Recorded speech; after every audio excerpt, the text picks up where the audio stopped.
joined once again by Colby Covington, who's going to be taking on Demian Maia coming up here at UFC Fight Night 119 on October 28th. Colby, what's going on? How are you? What's up, James? Thanks for having me on. I'm doing great, man. Thanks for having me. No problem. Always enjoy talking to you. Where are you going? Are you going to practice or coming back from practice? What's you're in the car right now, I see. Yeah, I just got done with wrestling in American Top Team. Now I just headed to Miami, and I'm about to do some Muay Thai drills. Excellent. Well, I appreciate you fitting me in your schedule. It's very much appreciated. And we got to talk about your last fight. Of course, coming off that unanimous decision win over Dong Young Kim at UFC Fight Night 111 in June. How happy were you with your performance in that fight? Obviously, a very dominating win. Yeah, there's a lot of positives to take from it. He's never been beaten like that. He's never been decision, let alone 30-25. So, there's a lot of positives to take from it. He's only lost to Tyron Woodley, Carlos Condit, and Demian Maia, so only the elite have beat him, and that's what I am. I am the elite. I own this division now, so, I'm ready to take my throne. Excellent. And, of course, after the fight, you were calling out a bunch of fighters, trying to make, some matchups happen, and you ended up on Demian Maia.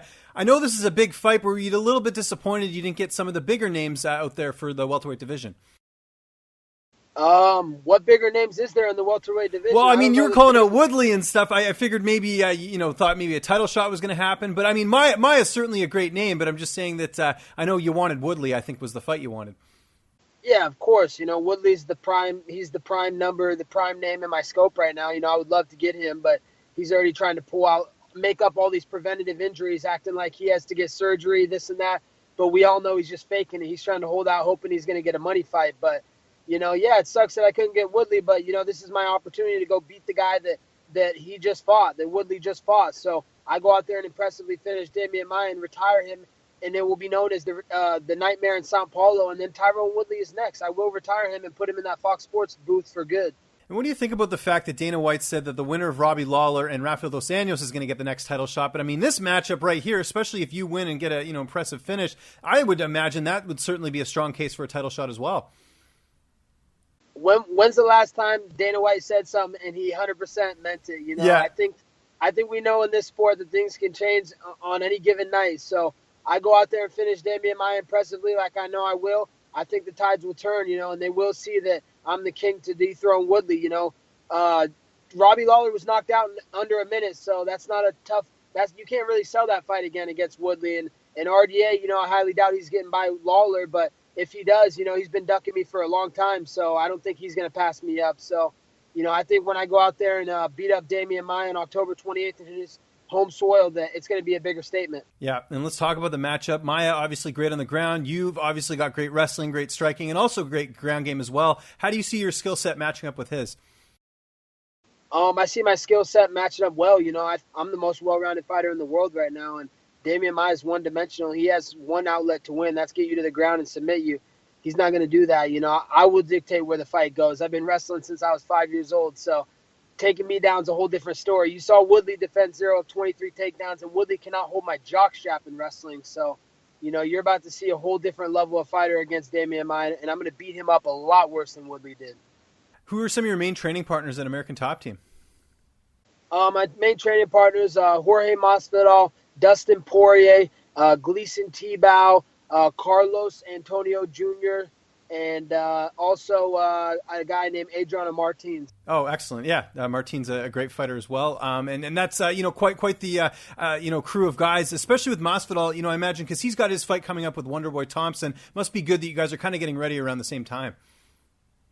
Yeah, it's beautiful. We've always wanted to fight on the same card, but even better, we can fight so close to each other, only a week apart. So usually it's like one guy has a fight like 3 months apart, and it kind of sucks, but it's nice to kind of train together and prepare together. And it's raising both our levels. We're both hungry right now and seeing each other. We're feeding off each other, and we want to put on statement fights in these upcoming fights. And we mentioned Tyron Woodley there, and Woodley trains at American Top Team in St. Louis. Has there been any kind of backlash from some of your comments just with the fact that you guys are under the ATT affiliate? No, because there's no backlash because, he trains at Rufus Sport, man. He has an ATT affiliate. That's because, he had an investor that put the money into the gym for him, and it just made sense to make it an ATT because that could bring in money for it. But at the end of the day, he's at Rufus Sport, man. You see what he's doing. He's training with Rufa. He's in his corner. He's got Anthony Pettis, CM Punk, all this, fairy tale shit. So at the end of the day, I'm not getting any comments because, Woodley is a fake, and I'm just saying, I'm calling a spade, and I'm saying what everybody knows. So, I'm calling it the way it is. And how's the weight cut going? This fight's in Brazil. Do you do most of your cut before you head out, or are you going to do that while you're down there as well? Yeah, the weight cut's not too hard for me, That's why I hate hearing these guys all about the weight cutting. Oh, they need to change the rules. No, the guys need to just be better and go up a weight class. Look at me. Like, I don't cut a lot of weight. I weigh 180 pounds, so I cut 10 pounds. That's a joke. All I have to do is cut my salts for like 2 days and cut my water the day before, and boom, I make it easy, So, I'm sick of seeing all these weight cutting rules like it's the UFC's fault or it's this and that's fault. No, it's the fighter's fault. They don't need to do these drastic weight cuts to cut all these weights. Just go up a weight class, fight at your natural weight. Don't be scared, homie. Yeah, exactly. And also just eat well year round. Like, I think a lot of guys, sometimes they balloon up.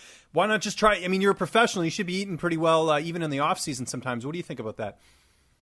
Yeah, I agree. I definitely think that's the case. I eat whole foods, organic year round, so I'm always eating healthy. But yeah, these guys, they get out of camp and they're ballooning up, eating fast food. They're drinking pop. They're out partying. So they got to live the lifestyle better. But don't tell that to my boy George, because he loves his Oreos. He loves his Burger King. If you try and hold a Big Mac from him on fight week, he's going to be throwing punches at you. Right. Yeah. Don't want to mess with that.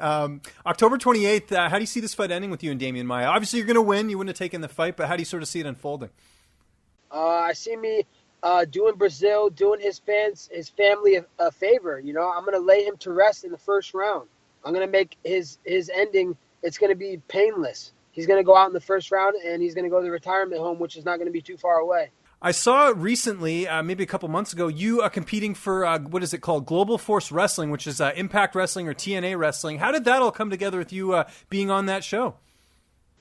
It came together from my teammate, Bobby Lashley, and also my manager, Dan Lambert.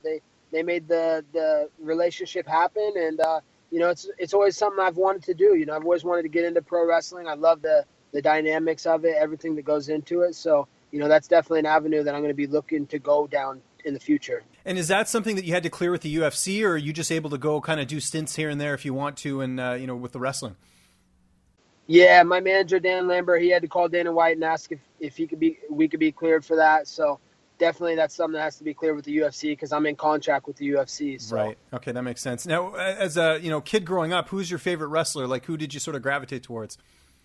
I was always a big advocate of The Rock. Nice. I just loved everything about him, man. The people's elbow. If you smell what The Rock is cooking.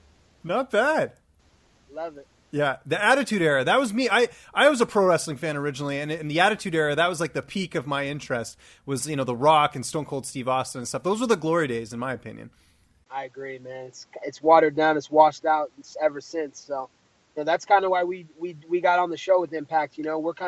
We're a different dimension that they have right now. We have a different angle going, pro MMA versus pro wrestlers. So it's a little bit different, and the fans are liking it. So it's good. Is there any dates that you have scheduled coming up maybe in the near future going back there, or are you just going to play it by ear with your manager? Yeah, we're going to be on the pay-per-view event for Global Impact. It will be on November 6th, the day after the Madison Square Garden card. That's up in Ottawa, so. Oh, cool. In Canada. Nice. So you're that's about 5 hours away from where I am in Toronto. That's pretty interesting. Okay. Yeah. We'll be up there doing filming for like a week doing the pay-per-view event. So that'll be fun. I'm excited. Cool. And actually, I just remembered you fought in Ottawa last year anyways. You fought Meunier, right? Yeah. I fought there. Fought Meunier. That was a good time, man. I'm just pissed I didn't get no poutine, man. So I got to come back and get my poutine. For sure. That was the one, too, where you guys got to go into the actual fight. You had to walk across a football field, correct? Yeah, that was cool, man. I had a good time there. Yeah, that was pretty interesting. That was the Ottawa Red Blacks of the CFL. What are you watching on Netflix right now? You watching any TV at all? No, man, I haven't been watching much, man. I'm just so focused on Demian Maia. Just everything's consumed for Demian Maia right now and Tyron Woodley. Okay. What about on the plane? What would I find you doing? Are you going to be sleeping? Or are you going to watch some movies? What would I find you doing? Yeah, probably sleeping or watching movies. I'm a big movie advocate. I've been watching a lot of movies, so... Yeah, you'll probably catch me watching movies. What's a good movie you've seen recently? A good movie I've seen. Let's see. What was the last one I just saw?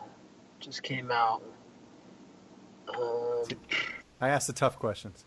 Yeah, right. I think I like the American Assassin. Okay. It was pretty good. And then there was another movie that just came out that I just watched. It's pretty new, but I'm not sure, man. I'm so bad with remembering the names of the movies. For sure. Yeah, absolutely. Well, I can't wait for this fight, Colby, and I can't thank you again for joining me here on the program. It's UFC Fight Night 119 coming up here, 119, sorry, coming up here on October 28th. Just remind people where they can get a hold of you on social media, and if you got any thank yous or shout outs, the floor is yours. Yeah, check me out on social media on Instagram and Twitter at Colby Cov MMA, and then Facebook Colby Covington, and then big shout out to American Top Team, Dan Lambert, everybody from American Top Team. I can't thank them enough for preparing me for battle, and then my sponsor My Lee Restaurant in St. Louis and Noodle House of St. Louis, two great restaurant chains in St. Louis. So much appreciated to them and Qui Tran, and tune in October 28th. You don't want to see that. You don't want to miss this ass whooping. It will go down as the Nightmare in Sao Paulo 2 days before Halloween.